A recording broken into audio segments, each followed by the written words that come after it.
Dear class 9 students, उम्मीद है आप लोग खैरियत से होंगे। आप लोगों का मैथ्स का जो पेपर है वो मैंने एआई से बनवा लिया है।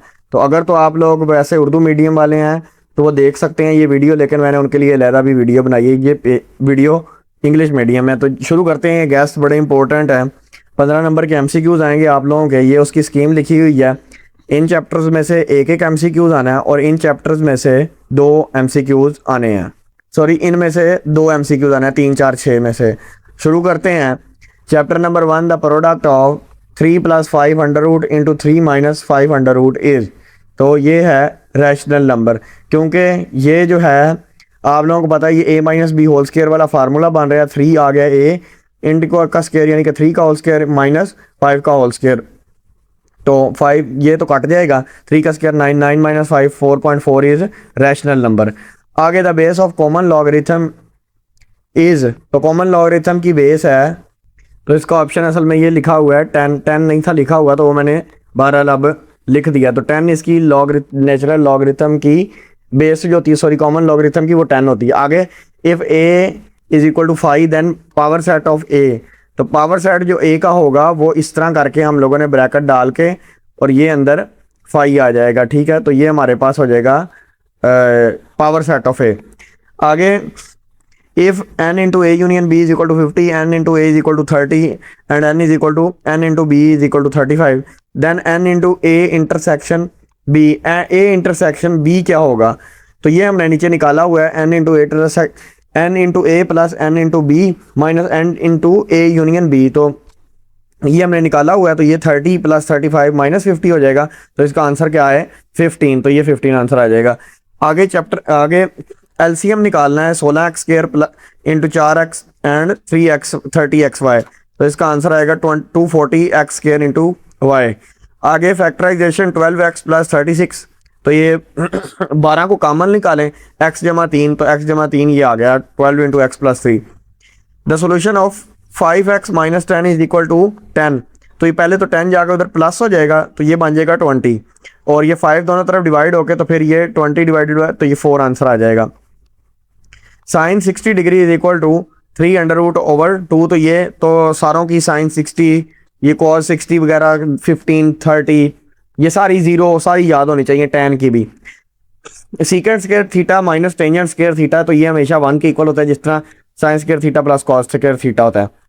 Distance between 2 points p into 1/2 और q इंटू 4/6। तो डिस्टेंस फार्मूला निकालना बड़ा इजी होता है। तो वो x2 - x1 और फिर y2 - y1 करें, उसका स्क्वायर लें और ऊपर से स्क्वायर रूट लेके काट दें, तो वो फिर 5 आंसर आ गया।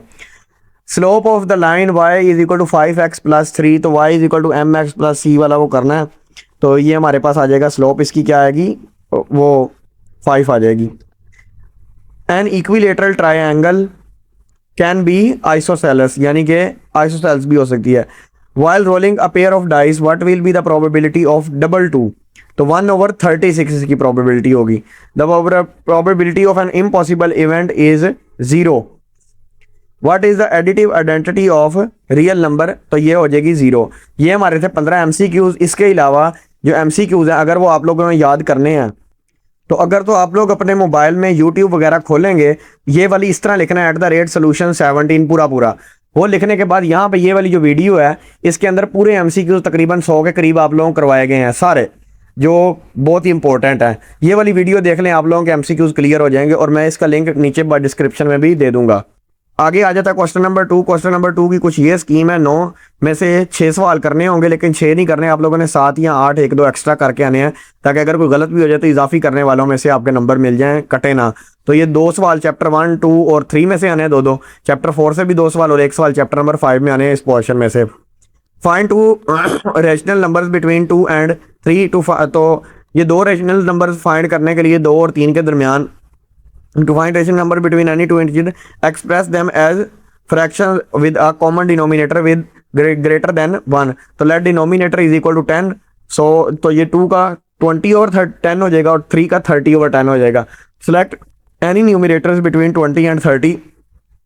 तो 21/10 भी हो सकता है, 2.1 यानी कि 25/10 भी, यानी कि 10 इसका जो है वो 20 से 30 के दरमियान करना है, और इसका भी 30 से 20, तो यानी कि 1 ले लें, 1 ले लें, ठीक है, 25/10, यानी कि ये कटिंग करने के बाद है। सिंप्लीफाई करना है, 3/4 की power -2 divided by 4/9 power 3 multiply 16/27। तो सबसे पहले तो इनको स्क्वायर खोल लिया, 4 की पावर 2 यानी कि 16 और 3 की पावर 2 9, और ये आ गया 60, ये 4 की पावर 3 64 होता है इसकी 90, और ये 16/27। आगे अब इनको क्या करना है आप लोगों ने, ये डिवाइड को ख़त्म करने के लिए इसको मल्टीप्लाई में चेंज करना है। मल्टीप्लाई में कैसे चेंज होगा, जब हम लोग ये इन दोनों को उल्टा देंगे, 729 ऊपर 64 नीचे आ जाएगा। जब ये नीचे आ जाएगा तो फिर इसको हम लोग कटिंग करना शुरू हो जाएंगे। तो ये कुछ वैल्यूज जो थी ना, ये मैंने खोल के लिख दी हैं क्योंकि वहाँ पे बड़ी कंजस्ट हो रही थी। तो अब इस तरह करके इन सारों की जब कटिंग हो जाएगी, ठीक है, काटने के बाद, यानी कि ये इधर से कट गया कोई चीज़ इधर से, यानी कि 2 पे डिवाइड हो गया कोई 3 पे, तो ये हमारा एंड पे जवाब आ जाएगा 12। आगे find the value of x in log 10 base x minus is equal to -3। तो सबसे पहले तो 10 की power -3 is equal to x हो जाएगा, क्योंकि वो इसको जो बेस होती है उसको चेंज करने के बाद इसकी प्रॉपर्टी। तो x इज इक्वल टू 1/10 की पावर -3, यानी कि पावर को प्लस करना है इसलिए। तो अब 10 की पावर 3 मतलब 3 0, तो ये 1000 बन जाएगी। x इज इक्वल टू 0.001 आ गया। फाइंड करेक्टरिस्टिक ऑफ 0.00, और 4 दफ़ा 0 है और 4 9। तो करेक्टरिस्टिक फाइंड करने के लिए साइंटिफिक नोटेशन में लिखें 4.9 ज़रबे 10 की power -5, the power of 10 represent the characteristic, यानी कि -5 मतलब 5 बार भी लिख सकते हैं हम लोग। Write down the power set of plus minus multiply और डिवाइड के। तो लेट सेट ए ये कर लिया हमने, नंबर ऑफ एलिमेंट्स कितने हैं, तो n की power n is equal to 4 है टोटल नंबर ऑफ ये एलिमेंट्स। तो हमारे पास टोटल सबसेट्स कितने बन जाएंगे, total subsets in power set p of a, तो हमारे पास 2 की पावर 4 ले लेना हमने, ठीक है। जितने भी नंबर होते हैं उसको 2 की पावर उतनी ले लेते हैं, ठीक है। 4 थे तो ये 16 बन जाएंगे हमारे पास। अगर बनाने हैं तो पहला खाली सेट यानी कि 5 आ जाएगा या खाली सेट, फिर प्लस, फिर माइनस, मल्टीप्लाई, डिवाइड, फिर प्लस माइनस, फिर प्लस मल्टीप्लाई, और फिर प्लस डिवाइड, फिर माइनस मल्टीप्लाई, माइनस डिवाइड, फिर मल्टीप्लाई डिवाइड, फिर 3 3 इनसे होगा, plus minus multiply, plus minus divide, और फिर प्लस मल्टीप्लाई डिवाइड, और फिर माइनस मल्टीप्लाई डिवाइड, और फिर 4 इनसे आ जाएंगे, प्लस माइनस मल्टीप्लाई डिवाइड, ठीक है। इस तरह करके difference between two set define करें। The difference of two sets A and B denoted by a minus B is the set of all elements that are present in set A but are not present in set B. Mathematical notation A minus B is equal to x such that x belongs to A and x not belongs to B. Factorize करना है x square plus x minus 12। तो यहाँ पे पहले multiply करना है, यहाँ पे कुछ भी नहीं है, मतलब यहाँ पे 1 है। तो 12 मल्टीप्लाई 1 12 आंसर आता है। अब कोई ऐसा पढ़ना है जिसको मल्टीप्लाई करें 12 आंसर आए और प्लस माइनस करें तो हमारे पास क्या आंसर आए, ये आए यहाँ पे 1 आए। तो 4 को 3 से अगर मल्टीप्लाई करें तो हमारे पास 12 भी आता है, और 4 माइनस 3 करें तो 1 भी आंसर आता है हमारे पास। तो यहाँ पे x कॉमन आ गया हमारे पास, तो x जमा 4 रह गया। यहाँ पे -3 कॉमन आया, जब -3 कॉमन आया तो यहाँ पे x रह गया, और यहाँ से माइनस भी बाहर चली गई क्योंकि माइनस कॉमन लिया। और यहाँ पे 3 कितने दार होता है 12 टाइम, तो 4 आ गया। आगे फिर अब ये दोनों सेम है तो ये एक दफ़ा लिखनी होती है सिर्फ x + 4, और ये वाली दूसरी रकम x - 3, ये वाली, ये वाला x और ये -3, तो x - 3 और x + 4 इसके फैक्टर्स आ गए। अगर तो आप लोगों को फाइंड नहीं कर, find 2 number that multiply to -12 and add to +1, ठीक है। यानी कि मल्टीप्लाई करने के बाद आंसर आया -12 और जमा मनफी करने के बाद +1 आया आंसर। तो ये +4 और -3 इसके फैक्टर्स बन जाते हैं। फैक्टराइज करना है 125 a की पावर 3 - 1। तो अब ये 125 अगर देखा जाए तो ये 5 का क्यूब जो होता है वो 125 के बराबर ही होता है, ठीक है। तो अब -1 के ऊपर क्यूब खुद ही लगा लें, तो ये वाला फार्मूला बन रहा है x³ - y³ is equal to x - y, और x² + xy + y² बन जाता है हमारे पास। तो अब यहाँ पे इसके अंदर x की जगह 5a लिख लेना है, ठीक है, और y की जगह हम लोगों ने 1 लिख लेना, ठीक है, ये वाला y। तो अब इसी के अंदर ये सारी x की जगह 5a और y की जगह 1 पुट कर दें तो 5a - 1 बन जाएगा। यहाँ पे 5a का होल स्क्वायर, आगे 5a और 1 और फिर 1 का होल स्क्वायर, तो ये बन जाएगा 5a minus 1 25a square plus 5a plus 1। तो ये हमारे पास सीधा सीधा आंसर आ जाएगा। आगे है part number 9, 12x plus 30 is equal to -6 and represent the solution on a real line. तो सबसे पहले तो इसको x की वैल्यू निकालनी पड़ेगी कि कहाँ पे आएगी। तो 12x प्लस 30 पहले इधर आएगा, माइनस होगा, -36 आ गया। 12 को दोनों तरफ डिवाइड करें तो 12 जो होता है वो 3 टाइम्स होता है, लेकिन ये माइनस आता है तो -3 लिखेंगे, ठीक है। x इज इक्वल टू -3, तो ये लाइन लगानी है। इधर को भी वैसे आगे को लगा सकते हैं, लेकिन मर्जी है, माइनस की तरफ जाना तो फिर बस 1 तक ही बहुत है। 0 -1 -2 और -3, तो यहाँ पे आप लोगों ने डॉट लगा देना और यहाँ पे लिख देना x इज इक्वल टू -3। ये हमारा क्वेश्चन नंबर 1 और 2 दोनों हो गया। अब चलते हैं क्वेश्चन नंबर 3 की तरफ। अब हम लोग आ गए हैं क्वेश्चन नंबर 3 एंड 4 की तरफ। तो इनके अंदर जो चीज़ है वो कुछ ये है कि ये चैप्टर नंबर, अब ये क्वेश्चन नंबर 3 की स्कीम लिखी हुई है, चैप्टर नंबर 6, 7 और 9 में से 3-3 सवाल आने हैं, ठीक है। और क्वेश्चन नंबर 4 के अंदर चैप्टर नंबर 10, 11 और 12 में से 2-2 सवाल और चैप्टर नंबर 13 में से 3 सवाल आने हैं। शुरू करते हैं अब क्वेश्चन नंबर, हम लोग 3 की तरफ चल रहे हैं। तो ये क्वेश्चन नंबर 3 का पहला part, convert 315 degree to radian, to convert degree into radian multiply किससे करना है, पाई ओवर 180 डिग्री के साथ, ठीक है। जब पाई ओवर 180 डिग्री के साथ मल्टीप्लाई किया तो 315 पाई बटा 180 आया। तो अगर तो इसको 45 के साथ काटा जाए 45 के साथ, तो 45 4 और 45 7 315 होता है, तो ये 7 पाई ओवर 4 रेडियन हमारा आंसर आ गया। Find the arc length if r is equal to 6 centimetre and central angle theta is equal to pi over 3 radians. तो ये बड़ा आसान से सवाल है कि formula for arc length l is equal to r theta लगाना है आप लोगों ने, ठीक है। ये लगाने के बाद substitute the given values l is equal to 6। अब r हमारे पास क्या है 6 और थीटा हमारे पास है पाई ओवर 3। तो ये कट जाएगा, ये तो कट रहा है, ठीक है। यहाँ पे रह जाएगा 2, तो 2 पाई सेंटीमीटर और 2 पाई को अगर तो हम लोग 2 को पाई के साथ मल्टीप्लाई करें कैलकुलेटर वगैरह पे तो 6.28 सेंटीमीटर हमारा आंसर आ जाएगा। आगे evaluate 2 cos pi over 6 into sine pi over 6। तो रिकॉल सबसे पहले standard value pi over 6 radian is equal to 30 degree हमारे पास होता है, ये याद रखना है, ठीक है। तो पाई ओवर 6 की जगह 30 डिग्री लिख लें, ठीक है। तो ये रेडियन में वैल्यू थी। कॉस 30 डिग्री हमारे पास क्या होता है, पहले तो ये कॉस साइन टेन सारों की 0 30 डिग्री कॉस 30 45 ये सारों की वैल्यू याद होनी चाहिए। कॉस 30 डिग्री 3 √/2 होता है और साइन 30 होती है 1/2। इन साथ दोनों को मल्टीप्लाई कर लें 2 यानी कि 2 सबसे पहले आ गया ये वाला 2 कॉस पाई बाई 6 की वैल्यू, ये कॉस 30 यानी कि उसको डिग्री में चेंज करके 3 √/2 आया था, ये आ गया साइन पाई ओवर 6 1/2 था। तो ये हमारे पास सबसे पहले तो ये कट गया, ठीक है। तो ये रह गया 3 चलो उन्होंने काटा नहीं है, यानी कि यहाँ पे कटा नहीं हुआ तो मैं इसी के साथ करा देता हूँ। यानी कि अब ये नीचे क्या हुआ, 2 को 2 के साथ मल्टीप्लाई किया 4 आ गया, ऊपर तो 1 नहीं रहना, 3 को मल्टीप्लाई, तो 2 मल्टीप्लाई √3/4, तो ये अब कट गया, ठीक है। नीचे आ गया 2, 3 हमारा आंसर आ गया। डिस्टेंस और मिड पॉइंट वाला बड़ा इंपॉर्टेंट सवाल है, एक जरूर आना है। Find the distance between l into 0 और 3 और m इंटू -2/4। तो ये होता है हमारे पास x1 और ये होता है हमारे पास x2 और ये होता है y1 और ये होता है y2। फार्मूला होता है x2 - x1 under whole square plus y2 - y1 under whole square का ऊपर सारे का अंडर रूट d लिखना है साथ। तो ये आ गया x2 -2 और ये 0, तो और ये आ गया -4 और -3, क्योंकि माइनस ये फार्मूले में इसलिए माइनस आई है। तो -2 -0 तो -2 का अंडर रूट 4 होता है, ठीक है। ये सीधा आ गया हम इधर, -4 -3 -7 होता है। -7 का स्क्वायर में हमेशा माइनस खत्म हो जाती है, तो 49 प्लस 4 53 का अंडर रूट, तो d is equal to 53 under root आ गया।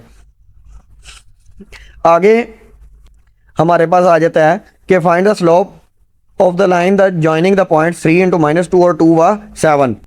तो फार्मूला होता है स्लोप फाइंड करने का m is equal to y2 - y1 और x2 इंटू x1 x2 - तो सब्सटीट्यूट करना है सबसे पहले कि m is equal to 7 minus, यानी कि y2 अब क्या है हमारे पास, वही मैंने जो बताया था, ये y2 होता है, ये x1 होता है, ठीक है। ये सॉरी x2 होता है, ये x1 होता है और ये y1 होता है हमारे पास। तो y2 क्या था 7, माइनस लगानी है और माइनस ये -2 भी साथ है, तो ये -2 अंदर लगानी है।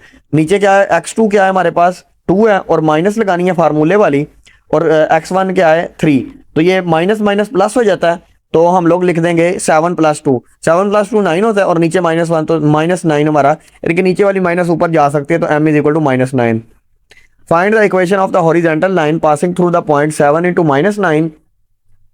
तो हमारे पास आ जाता है कि हॉरिजॉन्टल लाइन जो है स्लोप की, और horizontal line has a slope m = 0 होती है, ठीक है। It's equation always in the form of y = c, where c is the coordinate constant y coordinate of any point on that line. तो given points हमारे पास 7 और -9 है, the y coordinate is fixed at -9, तो y का जवाब आ जाएगा हमारे पास -9। Define similar polygons, two polygons are similar if their corresponding angles are congruent, equal, and the lengths of their corresponding sides are proportional. The radii of two spheres are in the ratio 3/4, 3/4. What is the ratio of their volumes? If the ratio 1D, one dimension यानी कि radii is R1/R2 है, तो 3/4 होगी। The ratios of their 3D volumes is the cube of this ratio, R1 whole cube आ गया, ratio R2 whole cube, तो 3 की power 3 और ratio 4 की पावर 3 आ जाएगा हमारे पास। 3 की पावर 3 27 और 4 की पावर 3 64 आ जाता है हमारे पास। The mass of a sack of rice is 50 kg and its height is 60 centimetre. Find the mass of a geometrically similar sack of rice with a height of 90 centimetre. Ratio of heights 1D = 60/90, तो ये cutting होके आ सकती है, यानी कि 30 में divide करें तो ये 32 और ये 33 था, 2/3 भी लिख सकते हैं। Mass is directly proportional to volume 3D। Ratio of masses 2 की पावर 3 और 3 की पावर 3 = ये बन गया 8 और ये 27। तो let new masses be m set proportional, तो 50/m = 28/27 हमारे पास बन जाता है।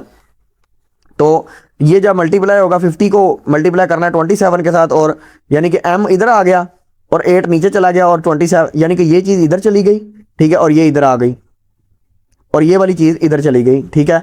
तो ये m इधर आ जाएगा, 50 × 27/8, तो ये हमारे पास सारा मल्टीप्लाई करने के बाद 168.75 आंसर आ गया। अब चलते हैं क्वेश्चन नंबर 4 की तरफ। स्कीम ऊपर दिखा दी थी पहले ही, दोबारा वीडियो पीछे करके बेशक देख लें। Identify the slope and y intercept of the line y = 2x - 1। Compare the given equation with the standard slope intercept form y = mx + c हमारे पास इक्वेशन होती है बाय डायरेक्ट कंपैरिजन। तो ये हमारे पास, यानी कि अगर इस इक्वेशन के नीचे रखें y = mx + c, तो c -1 आता है और m 2 आता है, तो m हमारे पास 2 आ गया और c हमारे पास -1 आ गया। वेरीफाई वेदर द पॉइंट 2 व 5 लाई on the line y = 3x - 1। तो सब्सटीट्यूट द कोऑर्डिनेट्स, x = 2 है और y हमारे पास ये होता है, y ये होता है x 5 है इन द गिवन इक्वेशन। तो वही y = mx + c करना है, तो y हमारे पास है 5, m 3 आ गया, x हमारे पास 2 है, तो ये मल्टीप्लाई जाएगा और -1, तो 5 = 6 - 1 हमारे पास आंसर आ गया। तो 5 = 5, यानी कि ये since the left hand side equal to the right hand side, the point 2 व 5 does lie on the same. आगे define orthocentre, the point of intersection of the 3 altitudes of a triangle is called its orthocentre. What is the locus of a point in a plane which is equidistant from two fixed points A and B? The locus of a point equidistant from two fixed points A and B is the right bisector or perpendicular bisector of the line segment joining the points A and B. तो आगे define arithmetic mean है। Arithmetic mean find करना आ सकता है, वो ज़्यादा important है definition से। Arithmetic mean is the measure of central tendency defined as the sum of all the values of the observation divided by total number of observation. ये formula लिखना है, x bar = sigma x/n।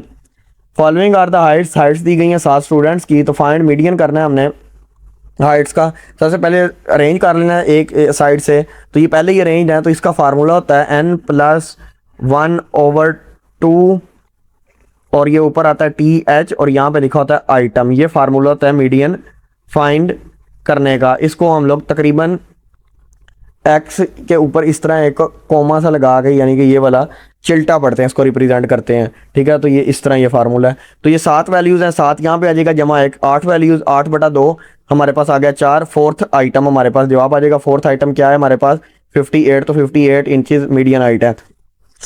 Sample space, the sample space is the set of all possible outcomes of a random experiment. It is usually denoted by the letter S। Abdurrahman rolls a die, fair dice. What is the probability of getting a number divisible by 3? Sample space for rolling die S is equal to 1, 2, 3, 4, 5, 6. N into S is equal to 6. A number divisible by 3 is equal to 3 into 6. So N of A is equal to 2. So P of A is equal to N over N of A divided by N of S is equal to 2 over 6. तो answer हमारे पास आ जाएगा 1 over 3. If the probability that a person will be alive in 20 years is 0.75, find the probability of the complement of that event. Let E be the event of the person is alive. P into E is equal to 0.75. The complement of event E naught is the person not being alive. Formula P into E not is equal to 1 minus P E. तो P ई 0.75 है. 0.75 को 1 में से minus करें तो 0.25 हमारे पास answer आ जाता है. अब हम लोग चलते हैं क्वेश्चन नंबर लॉन्ग क्वेश्चन की तरफ 5, 6, 7, 8 और 9 की तरफ. तो ये जरा स्लाइड पढ़ लें और अब चलते हैं नेक्स्ट लॉन्ग की तरफ. अब हम लोग चल रहे हैं पार्ट 2 और 3 यानी कि लॉन्ग क्वेश्चन जो हैं 5, 6, 7, 8, 9 की तरफ. तो लॉन्ग क्वेश्चन में 2 पोर्शन दिए जाएंगे. क्वेश्चन नंबर 5, 6 और 7.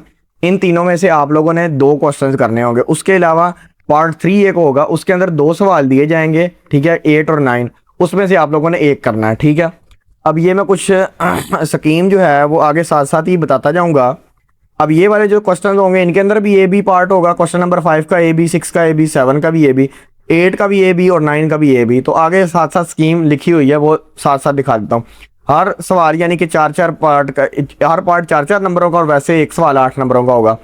अब ये चैप्टर 5 का ए पार्ट चैप्टर नंबर 1 में से आएगा.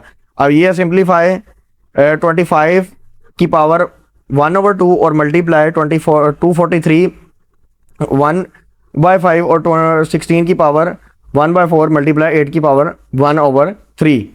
सबसे पहले तो ये 25 को हम लोग 5 की पावर 2 लिख सकते हैं. ठीक है ना, क्योंकि 5 की पावर 2 25 होता है. तो ये ऊपर 1 over 2 वही वाला. 243 3 की पावर जो 5 है वो 243 होता है और ऊपर 1/5 ऐसे ही. 2 की पावर 4 जो है वो 16 होता है और 1/4 ऊपर पावर. आगे 8 2 की पावर 3 8 होता है और 1 over 3 ऊपर का ऊपर ही. अब हम लोग 5 की पावर जो 2 है उसको मल्टीप्लाई करेंगे 1 over 2 के साथ, यानी कि ये कुछ इस तरह लिखा आएगा 2 मल्टीप्लाई 1 over 2 ये पावर. तो ये पावर तो इस तरह कट जाएगी. और इसी तरह ये वाली जो है 3 की पावर 5 मल्टीप्लाई 1 over 5, तो ये भी कट जाएगा इस तरह करके. ठीक है, तो ये ऊपर रह जाएगा 5 की पावर 1 रह जाएगा और यहाँ पे भी 3 की पावर 1 रह जाएगा ये वाला. अब नीचे वालों को देख लें. 2 की पावर 4 इंटू मल्टीप्लाई 1 over 4, तो ये 2 की पावर 4 मल्टीप्लाई 1 over 4 लिख सकते हैं. ठीक है, ये भी कट गया. 2 की पावर 1 रह गया, ये देख लें. ठीक है, अब ये 2 की पावर 3 है. 2 की पावर 3 मल्टीप्लाई 1 over 3, ये मल्टीप्लाई होकर काट गया. 2 की पावर 1 रह गया. ठीक है, अब 5 की पावर 1 और 3 की पावर 1 वो एक ही चीज़ होती है, कोई चीज़ लिखे या ना लिखे. जिस तरह ये 25 भी लिखा है इसकी पावर भी 1 होती है हर हिस्से की. ठीक है, तो 5 मल्टीप्लाई 3 सीधा 15 लिखें और 2 मल्टीप्लाई 2 4, तो 15 over 4 या 3 over 3.75 आंसर आ जाएगा. आगे find the value of x if log x is equal to -2.0184. अब ये टिप एक लिखी हुई है साथ है कि Mantissa must always be positive. ठीक है, when given a negative logarithm, वो strategically subtract and add 1 to adjust the characteristic and force the fractional part to be positive. यानी कि हम लोगों ने अब क्या करना है, ये -2.0184 के अंदर प्लस भी कर देना है 1 और माइनस भी कर देना है 1. तो अब ये वाला जो है ना, इसके साथ हम लोग ये जो -2.0184 है ना, जो हम लोग इसको -2 और लिख सकते हैं इस तरह भी -0.0184, ये भी चीज़ लिख सकते हैं. इन दोनों को लिखें तो वो ये आप ऐड करेंगे तो वही आंसर आ जाना है -2.0184. ठीक है, तो ये -2 अलहदा कर लिया और -0.0184 अलहदा कर लिया. तो ये -2 अलहदा लिख लिया और ये -1 उसके साथ लिख लिया. प्लस करके आगे हमने 1 माइनस ये वाला. ठीक है, ये वाला जो प्लस वाला माइनस था ये 1 और माइनस ये वाला 0.0184. Calculate the. अब करेक्टरिस्टिक इसका क्या आएगा -3 हमारे पास, और मैंटीसा क्या आएगा 0.9816. तो कंबाइन करें इनटू स्टैंडर्ड लॉग फॉर्म, तो log x is equal to bar 3. ठीक है, 3 के ऊपर बार, यानी कि ये बेशक नाम भी लिखें. ठीक है, साथ बस ऊपर जो बार लिख दिया 0.9816 जब उसको हमने हल किया. अब इसका एंटी लॉग ले लें, तो एंटी लॉग लेने से लॉग कट गया, तो एंटी लॉग का बार 3.9816 का आंसर अब हमारे पास आ गया x इज इक्वल टू 0.009585। आगे है there are 98 secondary school students in a sports club 58 students join swimming club and 50 join the tug of war club. How many students participated in both games. Venn diagram बनानी है थोड़ी सी, तो U को हम लोग represent करेंगे total student से, S swimming वाले, T टग ऑफ वार वाले। Identify given N into S union T, यानी कि टोटल स्टूडेंट्स जो हैं वो तो 98 है हमारे पास, ठीक है, वो हमारे पास आ गए 98 के बराबर N into S union T। तो N इंटू एस हमारे पास 58 है, ठीक है, स्विमिंग वाले, और टग ऑफ वार वाले N इंटू T 50 है। Use a fundamental theorem of sets N into S union S U T, तो N into S plus N into T minus N into S intersection T। तो 98 is equal to 58 plus 50 आ गया हमारे पास, minus ये वाले N into S into T वाले। तो अब ये वाला 108, ये वाला इधर चला जाएगा और 98 इधर आ जाएगा, तो 108 माइनस 98, तो ये 10 आंसर आ जाएगा। 10 students participated in both games. तो 48 यानी कि ये इधर वाला S है, इधर वाला T है टग ऑफ वार वाला। 40 टग ऑफ वार वाले, 48 स्विमिंग वाले, टोटल हमारे पास 98 है। U इज इक्वल टू 98, तो X इज इक्वल टू 10 हमारे पास क्या आ गया, यानी कि वो जो उसने पूछे थे कि पार्टिसिपेटेड इन बोथ गेम, जिन्होंने दोनों में किया। फैक्टराइजेशन करनी है आगे, x की power 4 minus 30x square into y square plus 9y की पावर 4। तो टू मेक x स्केयर का स्केयर, यानी कि इस x की पावर 4 को हम लोग इस तरह भी लिखेंगे तो उसका आंसर वही आना है, ठीक है, x की पावर 2 की पावर 2, इसका आंसर वही आता है, मल्टीप्लाई हो गया 4, ठीक है, इस तरह लिख लिया। और 3 की पावर 3, और ये वाला जो 3y इंटू वाई का स्केयर लिखा है वो ये इसका लिखा है कि यानी कि 3 का स्केयर 9 होता है, इसलिए 3 की पावर ये वाला स्केयर हो जाएगा, अंदर जाके 9 बन जाएगा, और y की पावर 2 वैसे की वैसे ही, सॉरी y की पावर 4 है तो वो 2 की पावर 2 का मल्टीप्लाई होकर 4 आ जाएगी, ठीक है। तो इसको हमने पूरा कर लिया। अब हमारे पास ये दो रकमें बनी है, x स्केयर का स्केयर और 3y स्केयर ऊपर होल स्केयर। तो अब हम लोगों ने वो फार्मूला बनाना है the a plus b whole square वाला। तो उसके लिए हमें मिडिल टर्म क्या चाहिए, +2 और x स्केयर और 3y स्केयर, यानी कि ये b है, ये a है, ये अंदर वाला, ऊपर वाला नहीं, और साथ 2 लगाना है। तो is equal to 6x square y square. तो ये करने के लिए हमें दरमियान में अब ये वाली रकम चाहिए। हम लोग क्या करेंगे अपनी तरफ से, यानी कि ये वाली रकम इसको तो हमने इसमें कन्वर्ट किया और इसको हमने इसमें कन्वर्ट कर लिया, ठीक है, वो तो उसका तो कोई इशू नहीं है।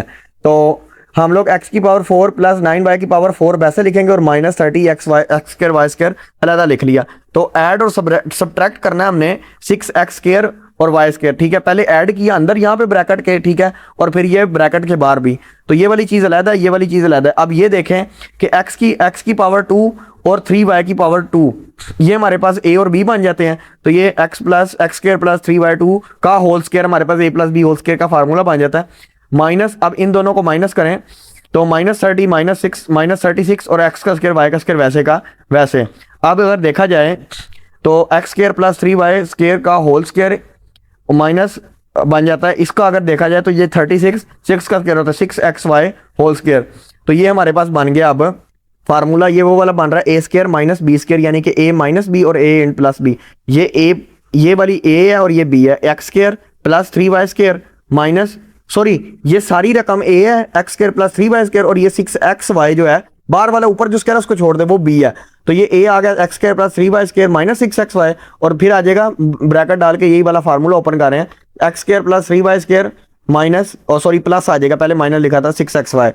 आगे 7 का a चैप्टर 5 में से आएगा, indicate solution, indicate the solution region of the following linear inequalities shading 2x minus 3y greater than less than और equal to 6, 2x plus 3y less than और इक्वल टू 12 आ गया हमारे पास। तो 2x माइनस 3y, तो इसकी intercept आ जाएगी, x intercept हमारे पास क्या आएगी, y इज इक्वल टू 0 रखनी है। तो y जब हम लोगों ने 0 रखा तो हमारे पास आ गया 3/0, जब y इंटरसेप्ट रखा कि x इज इक्वल टू 0 तो 0/-2 आ गया। तो टेस्ट पॉइंट हमारे पास क्या है, 0/0 और 0 लेस देन और इक्वल टू 6। तो आगे दूसरे के लिए हम लोग क्या करेंगे, 2x plus 3y is equal to 12, x intercept find करने के लिए y को 0 रखा तो 6/0 आया हमारे पास आंसर, और y इंटरसेप्ट के लिए x को 0 रखा तो 0/4 हमारे पास आंसर आया। तो अब टेस्ट पॉइंट 0/0 और क्या आ गया, 0 लेस देन और इक्वल टू 12। तो शेड करना है अब हम लोगों ने, the bounded shaded region on the graph represent the simultaneous solution set यानी कि ये इस तरह करके कुछ हमारे पास ग्राफ बनेगा। ये पहले 6 पे कट हुआ और ये 0 व 0, ये 0 व 4 पे कट हुआ और ये 3 व 0 पे कहाँ पे कट हो रहा है, ये मेरा ख्याल है यहाँ पे कट हो रहा है। ठीक है, तो ये इस तरह करके एक ट्रायंगल बनी, इन सारे को शेड करना और ये हमारा हल हो गया। आगे चलते हैं, चैप्टर नंबर 6 में से 7 का बी पार्ट आएगा। तो प्रूव करना है tangent theta plus cot theta whole square is equal to secant square theta cosecant square theta. तो ये हमें सबसे पहले तो ये चीज़ें याद रखनी पड़ेंगी, ये वाले फार्मूले। ठीक है, जब तक ये नहीं आएंगे सवाल हल नहीं हो सकते। तो साइन टेंजेंट थीटा को साइन थीटा बटा कॉस थीटा और कोट को कॉस ओवर साइन थीटा लिख सकते हैं। कॉमन डिनोमिनेटर इसका क्या आ जाएगा, यानी कि इसको इधर मल्टीप्लाई कर देना, इसको इधर मल्टीप्लाई कर देना, डिनोमिनेटर आ जाएगा साइन थीटा कॉस थीटा। तो ये ऊपर जाके साइन स्क्वायर थीटा हो जाता है और ये कॉस स्क्वायर थीटा यानी कि मल्टीप्लाई और होल स्क्वायर ऊपर वैसे का वैसे। अब हम लोगों ने क्या करना है कि ये वाली जो चीज़ है ऊपर sine square theta plus cos square theta, तो ये देखें ये फार्मूला क्या है इसका कि ये 1 के इक्वल होता है। तो ये 1 हो गया। अब हमारे पास क्या बच गया, 1 over sine theta cos theta whole square. तो ये 1 over sine theta cos theta का होल स्क्वायर अगर खोलें तो ये इसके ऊपर भी स्क्वायर आ गया, इसके ऊपर भी स्क्वायर आ गया, ये दोनों स्क्वायर्स आ गए। उसके बाद सेपरेट करें इसको रेसिप्रोकल्स में, यानी कि 1 ओवर कॉस स्क्वायर थीटा अलग, 1 ओवर साइन स्क्वायर थीटा अलग। तो 1 ओवर कॉस स्क्वायर थीटा किसके इक्वल होता है, सीकेंट थीटा, और 1 ओवर साइन स्क्वायर थीटा होता है कोसीकेंट थीटा, और ऊपर वो स्क्वायर वैसे का वैसे। तो यही हमने प्रूव करना था, सीकेंट स्क्वायर थीटा, सॉरी ये 1 ओवर कॉस स्क्वायर थीटा हमारे पास क्या हो जाता है सीकेंट थीटा, तो वो स्क्वायर ऊपर आ गया, और 1 ओवर साइन स्क्वायर होता है कोस सीकेंट थीटा, तो वो स्क्वायर ऊपर आ गया। तो वो हमारे पास आ गया आंसर। आगे 8 का ए पार्ट जो है हमारे पास चैप्टर नंबर 7 में से आएगा। तो अब ये 8वें और 9वें में से एक सवाल करना है। ठीक है, आप लोगों ने 8 का ए बी यहाँ कर लें या 9 का ए बी कर लें। तो चैप्टर नंबर 7 में से आएगा। तो show that the points A व 0 2 और बी इंटू 3 √3 और 1 और सी 0 व -2 और are vertices of a right angle triangle. ये क्वेश्चन नंबर 8 और 9 के लिए एक तफसीली वीडियो जो है ना वो चैनल पे और चढ़ जाएगी। तो आप लोग सब्सक्राइब कर लें, चैनल नोटिफिकेशन ऑन कर लें, जैसे ही वो अपलोड होगी आप लोग को देख लेना। वो बड़ी अच्छी तरह मैंने समझाया है उसके अंदर के कौन कौन से पेयर्स करने हैं और कौन कौन से नहीं करने हैं। शुरू करते हैं। शो करना कि ये वर्टिसेस हैं ट्रायंगल के या नहीं राइट एंगल के। तो ए बी मॉड का होल स्क्वायर लेना है। तो A B mod whole square लेने के लिए वही हम लोगों ने कर देना x2 माइनस x1, यानी कि ये x2 हो गया, ये x1 हो गया, ये y2 ये y1, 1 - 2 होल स्क्वायर साथ लिखते जाना है। होल स्क्वायर ये तो 3 रह गया और यहाँ पे 1 - 2 -1 यानी कि अंदर जाके प्लस ही हो जाना। ठीक है, तो ये 3 कट गया, तो ये 3 रह गया और +1 रह गया, 4 आ गया हमारे पास आंसर। 0 -3 प्लस -2 -3, तो ये -3 बन गया। तो -3 9 बन जाएगा क्योंकि वो माइनस खत्म होगी। 3 -3 का अंडर रूट वो 3 बन जाएगा स्क्वायर काट के, 12 आ गया। ए सी का 0 व -0 बन जाएगा क्योंकि ये दोनों एक जैसी हैं। और ये क्या है, -2 व -2 बन जाएगा, -4 बन गया। तो -4 का स्क्वायर 16 आ गया, 0 + 16 = 16। तो आगे चलते हैं स्टेप्स पाइथागोरस थ्योरम के लिए। ए बी का whole square is equal plus B C का होल स्क्वायर। ए बी का स्क्वायर क्या आया हमारे पास 4 और बी सी का होल स्क्वायर आया 12। तो 4 × 12 16 आता है और ए सी का स्क्वायर हमारे पास क्या है 16। तो मतलब क्या है, ये पाइथागोरस थ्योरम बन रहा है। ये साथ थोड़ी सी शक्ल बनाना चाहते हैं तो बना लें, नहीं तो रहने दें। बहरहाल बना दें तो अच्छी बात है, इंप्रेशन अच्छा बढ़ता है। आगे 8 का बी पार्ट चैप्टर नंबर 9 में से। तो find the unknown values A1 in the given similar triangle. तो A1 फाइंड करनी है, 2.4 सेंटीमीटर इधर वाली साइड है, इधर वाली 1.5 है। A2 दी गई है, तो A1 ओवर A2 और S1 ओवर S2 कर सकते हैं और इसका स्क्वायर। अब सबसे पहले हम लोग ये वाली साइड को सॉल्व कर रहे हैं। 2.5 और 1.5 को जब हम लोग डिवाइड करेंगे तो ये हमारे पास तकरीबन 1.6 आंसर आ जाएगा। ठीक है, तो 1.6 का हमने होल स्क्वायर भी लेना है क्योंकि ये वाली पावर ऊपर स्क्वायर है। तो 2.56 हमारे पास आ जाएगा। अब A1 ओवर A2 ये तो था, यानी कि A1 ओवर 120 ओवर 25 था।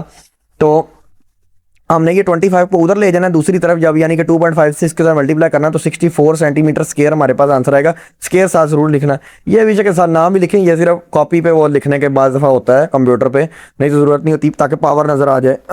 आगे हमारे पास 9 का ए पार्ट चैप्टर नंबर 12 में से। A set of data consist of values 148 145 160 157 156 160 show that mode greater than median greater than mean. Mode repeated value बार बार जो हो रही हो, तो इसमें सबसे ज़्यादा रिपीट कौन सी वैल्यू हो रही है, 160 2 दफ़ा रिपीट हुई है, तो 160 हमारे पास क्या आ गया, मॉड आ गया। ठीक है, मीडियन कैसे फाइंड करना है, सबसे पहले डाटे को अरेंज कर लिया करें, जो सबसे छोटा है वो पहले उससे बड़ा उससे बड़ा उससे बड़ा। ठीक है, तो मीडियन किस तरह फाइंड करते हैं, मीडियन फाइंड करने के लिए n प्लस ऊपर बताया भी था n + 1/2 TH आइटम, ठीक है। तो ये क्या है, आ गई हमारे पास दरमियान वाली, यानी कि टोटल ना एन होती है टोटल नंबर ऑफ वैल्यूज 6 हैं, 6 जमा 1 7 आ गया। तो 7 को तकसीम करेंगे 2 पे तो हमारे पास आंसर आएगा 3.5। तो 3.5 आया, तो यहाँ से तीसरी रकम कौन सी है, ये 156, और ये 0.5 साथ है तो 156.5 ये वाला कर सकते हैं आप लोग इस तरह, ठीक है।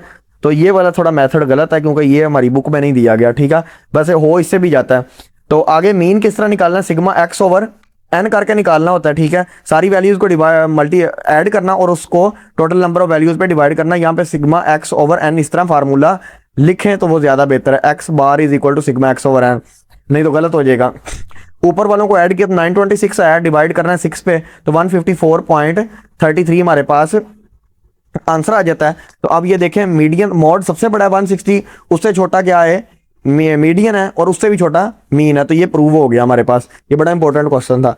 9 का बी पार्ट 13वें चैप्टर में से find the frequency of defective products in 750 samples are shown in the table, find the relative frequency for the given table, number of defectives पर सैंपल ये दिए गए हैं, नीचे फ्रीक्वेंसी दी गई है। अब टोटल आइडेंटिफाई एन, यानी कि relative frequency is an estimated probability calculated as frequency of event f, total number of trials n। तो n फाइंड करना है, identify n। the question states the total samples n is 750, यानी कि ये उसने बताया सैंपल्स कितने हैं 750 फॉर एग्जैक्टली 3 डिफेक्टिव्स, ठीक है। 3 डिफेक्टिव्स के लिए locate the frequency for 3 defectives in total f is equal to 85, यानी कि f हमारे पास 85 के अंदर फाइंड करें। तो रिलेटिव फ्रीक्वेंसी 85 ओवर 750 बन गया हमारे पास। जब डिवाइड किया तो 0.1133 हमारे पास आ गया। The relative frequency for 3 डिफेक्टिव्स is 0.1133 आ गया, और यहाँ 11.33 भी लिख सकते हैं। तो ये था हमारे पास, ज़रा मैथ का पेपर, ये भी ज़रा पढ़ लें। हैवी यानी कि ये 5वां 6वां 7वां है, इसके ऊपर फोकस करें और 8वें 9वें सवाल पे अच्छी तरह फोकस करें क्योंकि ये बड़े इंपॉर्टेंट है। अगर कोई आप लोगों ने चीज़ पूछनी है तो वो कमेंट में बताएं, और भी चीज़ें नोटिफिकेशन ऑन कर लें, चैनल की और भी वीडियोस अभी आनी हैं मैथ के रिलेटेड और अगले पेपर्स के भी।